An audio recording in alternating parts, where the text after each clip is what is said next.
Vous avez certainement beaucoup entendu parler du microbiote intestinal, mais il y a un microbiome qui est plus important que celui-là encore, c'est le microbiome de la bouche, le microbiome buccal. Nous avons ici deux écosystèmes distincts qui, lorsqu'ils sont en déséquilibre, déterminent non seulement l'équilibre du microbiote intestinal, mais aussi l'équilibre et la santé des organes et du corps en général. Si on a une bouche saine, alors on aura une santé saine. Et n'importe quel des naturopathes qui connaît bien son boulot vous demandera toujours dans quel état est votre bouche. Et je vais vous le démontrer tout de suite, l'importance de ce microbiome, en prenant l'exemple d'une bactérie qui s'appelle Porphyromonas gingivalis. Et figurez-vous que cette bactérie, elle a été retrouvée chez les personnes qui font des AVC, qui font des infarctus. Elle a été retrouvée dans le cerveau de personnes qui ont Alzheimer et on la retrouve, par exemple, dans les articulations et dans le cartilage de ceux qui, ou de celles qui ont contracté une polyarthrite rhumatoïde. Alors, je vais vous mettre en description de la vidéo quelques références d'études scientifiques qui ont prouvé cela. Et si notre travail vous plaît, que vous pensez qu'il vous apporte quelque chose, n'hésitez pas à vous abonner, à activer la cloche des notifications et à liker la vidéo, ainsi qu'à la partager. Je vais vous donner aussi des clés qui vont vous permettre de comprendre comment bien prendre soin de votre microbiome buccal, ainsi qu'une recette qui va vous expliquer en réalité comment ça se passe. Il y a des choses à savoir, des choses à proscrire absolument, qui détruisent la flore microbienne au niveau de la bouche. Et du coup, la cascade métabolique dont on va parler, qui doit absolument avoir lieu, ne pourra pas avoir lieu. Donc, suivez bien les instructions. Je vais même vous donner une recette pour vous montrer comment vous pouvez, de façon pratique, adapter cela. Et avec l'alimentation, comment prendre soin de votre microbiome buccal, que vous pourrez mettre en pratique dès maintenant pour protéger durablement votre santé. Bonjour, je suis naturopathe et comme je vous le disais, tout commence dans la bouche. Alors pour que vous compreniez bien ce dont on va parler par la suite, il faut admettre que dans notre bouche, nous avons deux écosystèmes différents. Le microbiote qui est sur la langue et en dessous, et il y a un autre microbiome qui est indépendant et qui se situe au niveau du parodonte, c'est-à-dire au niveau des dents, entre la dent et la gencive en fait. Et au niveau du microbiome du parodonte, donc entre les gencives et les dents, nous avons une bactérie qui est un pathobionte. Un pathobionte, c'est une bactérie qui est particulièrement virulente dès lors que le système immunitaire tourne le dos pour une raison quelconque. Il y a même une étude dans Science Advances qui l'a retrouvée dans le cerveau des patients atteints d'Alzheimer. En quoi cette bactérie que vous venez de voir à l'écran constitue-t-elle une menace pour notre santé? Alors, il faut bien comprendre comment elle agit. Elle a non seulement un LPS, un lipopolysaccharide, qui est très virulent. Le lipopolysaccharide, on en a parlé dans la vidéo précédente. Donc, si vous voulez des explications là-dessus, vous pouvez vous y référer. Mais en gros, c'est on va appeler ça une toxine. Et puis, elle a une autre arme qu'on appelle les gingipaïnes.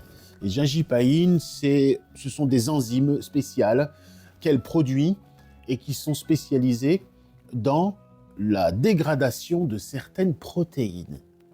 Voilà. Donc avec son LPS, en fait, elle va lacérer les tissus qui sont autour d'elle et cette bactérie va rejoindre la circulation sanguine. Parce que ce dont elle se nourrit principalement, eh bien, elle se nourrit du fer que nous avons dans nos globules rouges. C'est pour ça qu'elle va toujours chercher à rejoindre la circulation sanguine. On a des indices de sa présence. Par exemple, lorsqu'on se brosse les dents, on saigne des gencives. Ou alors lorsque les gencives reculent, qu'on fait du déchaussement dentaire. Ou alors lorsqu'on a fait une gingivite, mais quand elle n'est pas soignée, c'est là qu'elle devient virulente. Et en fait, elle va rejoindre la circulation sanguine, et une fois qu'elle a rejoint la circulation sanguine pour se repaître du fer hémitique, donc du fer qu'on a dans le sang, eh bien, elle va migrer et voyager dans différents endroits du corps, et c'est là qu'elle est problématique. Alors, comment fait-elle pour être aussi virulente et pour échapper à la vigilance de notre système immunitaire? Eh bien, justement, parce que du fait de sa réaction très agressive, elle s'en prend au système immunitaire au tel point que lorsqu'elle est présente, l'inflammation est de bas grade, de faible intensité, parce qu'elle s'en prend directement aux cytokines pro-inflammatoires. Donc finalement, la réaction immunitaire sera très faible. Et grâce à son biofilm, le biofilm c'est une espèce de gel qu'elle arrive à se constituée autour d'elle, eh bien, elle se rend soit invisible, soit inaccessible pour une bonne partie du système immunitaire qu'elle va réussir à déjouer, qu'elle va réussir à contourner. C'est pour ça que pendant longtemps, elle va, via la circulation sanguine, elle va rejoindre certains organes, le cerveau, les intestins, justement, où elle va contribuer à créer un environnement qui va provoquer un état pro-inflammatoire et laisser la part belle à d'autres bactéries dans l'hémicie, c'est-à-dire dans les maladies chroniques inflammatoires des intestins ou dans l'intestin irritable ou dans la porosité, tout cela, on la retrouve aussi. Alors parfois, elle va rejoindre par exemple le cerveau, et là, dans le cerveau, elle va libérer ses gingipaïnes. On a parlé tout à l'heure du fait que ces gingipaïnes sont des enzymes qui découpent les protéines. Et c'est là qu'on la retrouve dans les endroits où on voit à l'imagerie, c'est-à-dire au scanner ou à l'IRM, les plaques de bêta-amyloïdes chez les personnes qui souffrent de la maladie d'Alzheimer. Eh bien, c'est elle qui s'occupe justement de dégrader les protéines Tau, qui sont censées servir comme d'agrafe aux microtubules des neurones, ce qui fait que les neurones se délitent, se dégradent, et notamment au niveau de l'hippocampe, qui est le centre de la mémoire. C'est une bactérie, un pathobionte, comme on l'a dit tout à l'heure, particulièrement virulent, qui aime migrer dans différentes parties du corps. Et parfois, il vient migrer jusque dans nos articulations. Vous savez ce qu'il s'amuse à faire? Il s'amuse à faire des graffitis sur les molécules de collagène. On dit qu'il citruline les protéines de collagène. En fait, il les peint en jaune. On pourrait dire que c'est totalement inoffensif. Le problème, c'est que les cellules immunitaires qui passent par là se disent « mais qu'est-ce que c'est ça? Ça n'appartient pas à nous, ça. C'est pas de chez nous. » Et elles se retournent contre le collagène qui est juste peint en jaune. Vous voyez le problème? Et à force de s'attaquer comme ça au collagène des articulations, eh bien, on voit l'apparition d'une maladie qu'on connaît très bien, qui s'appelle la polyarthrite rhumatoïde. Et compte tenu de sa virulence, il n'est pas surprenant de la retrouver aussi dans les plaques qui épaississent et qui obstruent les artères, ce qui provoque et qui amplifie le risque des AVC et de l'infarctus. Alors, je vais vous transmettre un certain nombre d'informations. N'hésitez surtout pas à utiliser ces informations pour les transmettre autour de vous si vous connaissez des gens qui sont concernés par ce genre de problème, et aussi pour en parler avec votre médecin.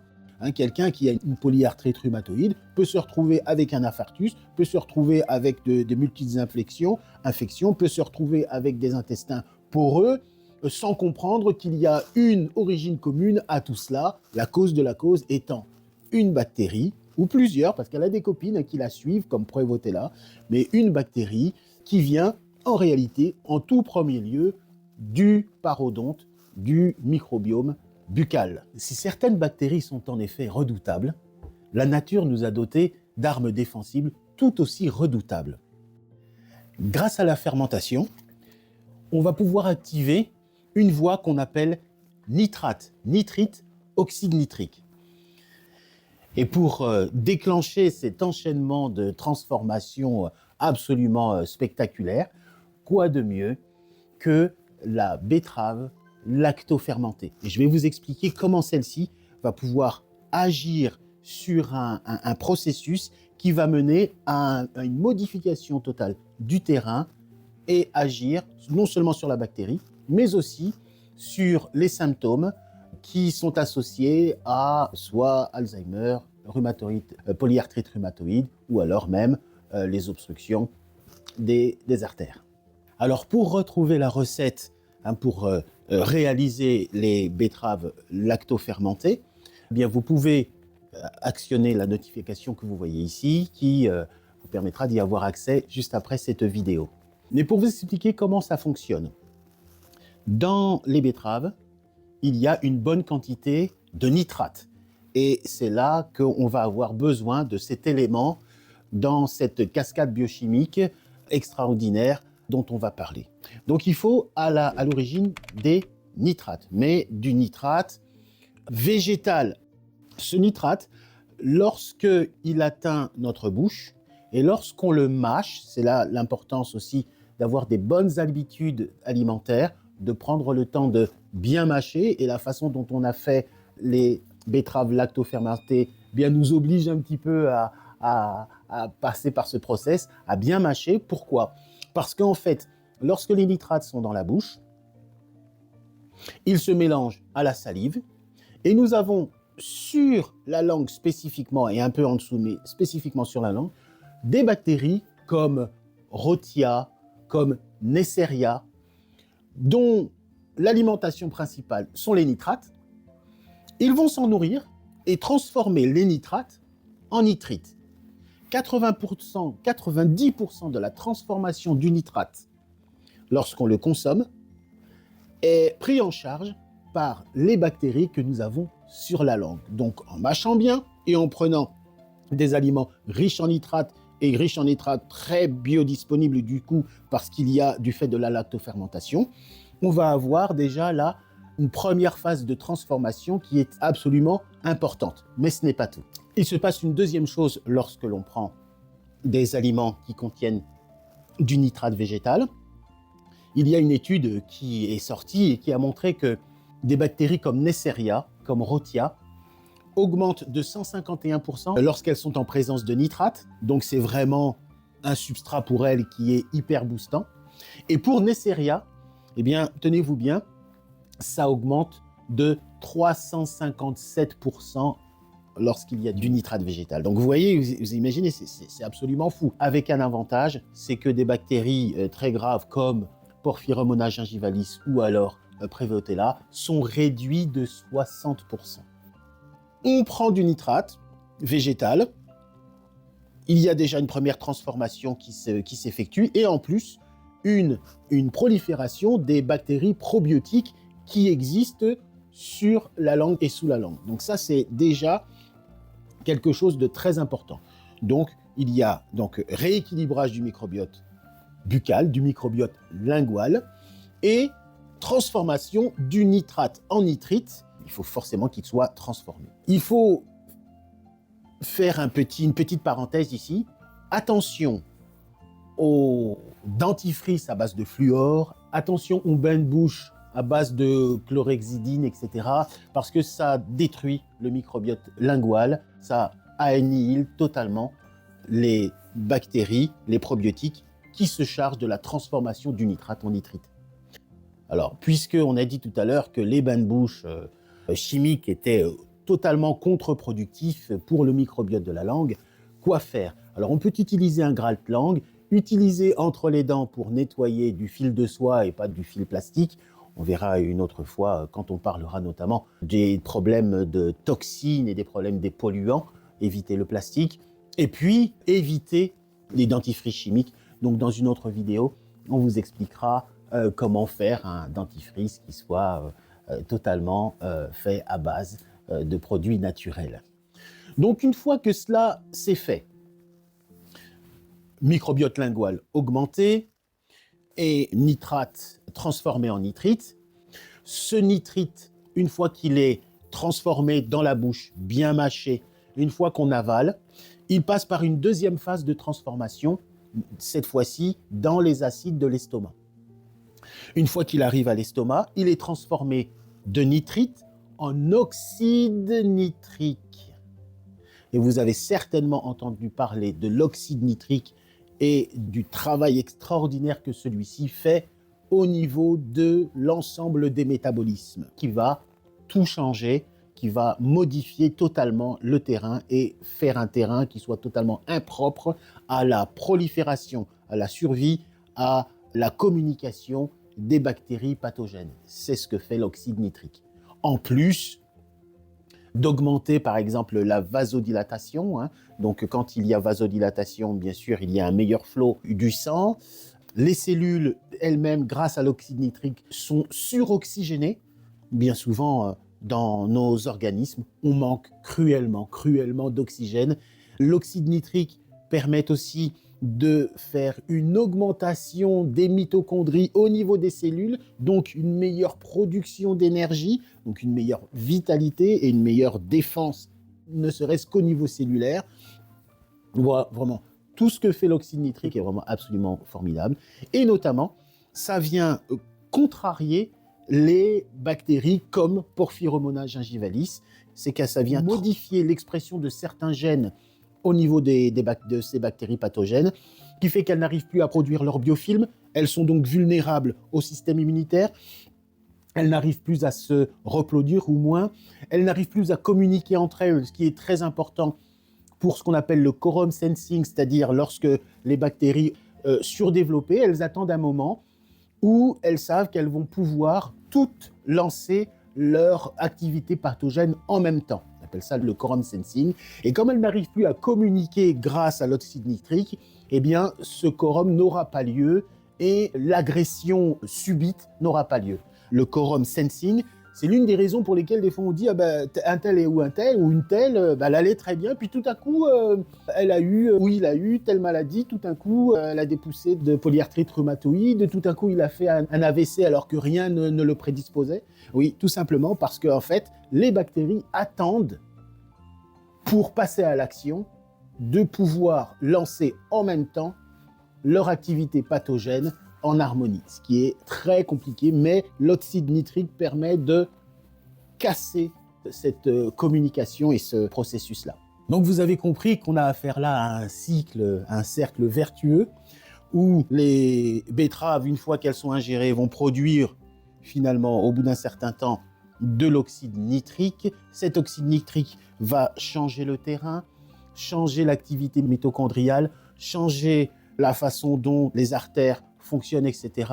Ce qui va entraîner finalement une modification même au niveau du sang, qui est en présence justement de ces bactéries pathogènes qui vont devoir lâcher l'affaire, tout simplement, parce qu'elles sont en présence d'oxyde nitrique, tout simplement. Donc ce genre de recette que vous retrouverez dans le livre 70 recettes probiotiques pour un microbiote au top, bien, ça permet de vous faire comprendre à quel point il est important de passer déjà par une fermentation pour rendre un certain nombre de principes actifs totalement biodisponibles, et ensuite de bien comprendre comment les mécanismes s'opèrent pour les utiliser de la bonne façon. Donc les ingrédients qui ont été inclus avec la betterave dans cette recette n'ont pas été choisis pour rien, parce qu'ils augmentent la propension de la betterave à donner ce qu'il faut au corps pour que celui-ci puisse être un terrain modifié, propice au développement non seulement de bonnes bactéries, mais aussi propice à une lutte beaucoup plus ciblée contre des bactéries pathogènes, contre lesquelles voilà, on ne fait pas grand-chose aujourd'hui. Donc utilisez bien ces recettes, très important pour vous, diffusez le message autour de vous, et puis utilisez bien la documentation que je vous ai donnée, parce que si vous êtes concerné, ou si vous connaissez quelqu'un qui est concerné par ce type de problème, il est important de pouvoir en discuter avec votre médecin sur la base d'éléments qu'il pourra respecter, puisque ce sont des résultats scientifiques dont il peut vérifier l'authenticité et la pertinence. Dès lors que vous avez un problème, la première question à vous poser, c'est qu'est-ce qui se passe au niveau de ma bouche? Parce que c'est dans la bouche que tout commence, comme on l'a dit tout à l'heure, et que tout se déclenche. Après, ce n'est plus qu'une question de temps. Donc, est-ce que j'ai eu une gingivite par le passé? Est-ce que j'ai eu des caries qui ont été peu, pas ou mal soignées par le passé? Est-ce que j'ai fait une gingivite? Est-ce que j'ai fait une parodontite il y a quelques années? Voilà, tout ça. Est-ce que lorsque je me brosse les dents, Est-ce que ça saigne? Est-ce que mes gencives ont tendance à reculer? Si l'un de ces signes vous concerne, la première chose à faire aujourd'hui, c'est d'aller consulter son dentiste et de lui demander un bilan parodontal, parce que c'est de là que tout commence. Parallèlement à prendre rendez-vous chez le dentiste, eh bien appelez-moi, prenons rendez-vous pour que nous puissions régler le problème en allant à la source. Cherchez toujours la cause de la cause et ne pas s'arrêter aux symptômes ou ne pas prendre des symptômes pour la cause de la cause. Vous voyez, sinon on se trompe et on est dans une impasse, comme pour la polyarthrite rhumatoïde, on pense que c'est une maladie auto-immune. C'est vrai qu'il y a une réaction auto-immune, mais à l'origine, il y a une bactérie qui est bien présente et qui attend patiemment de pouvoir passer à l'action pour prendre le contrôle de votre système. Et ça, on peut faire beaucoup, notamment par la phytothérapie, par la mycothérapie, par bien sûr la naturopathie.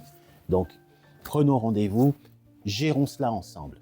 Et puis, souvenez-vous, afin d'intégrer à votre alimentation journalière des aliments fermentés, lactofermentés ou fermentés d'une autre manière, eh bien, reportez-vous au livre 70 recettes probiotiques pour un microbiote au top ou alors 50 recettes au levain de gingembre. Voilà.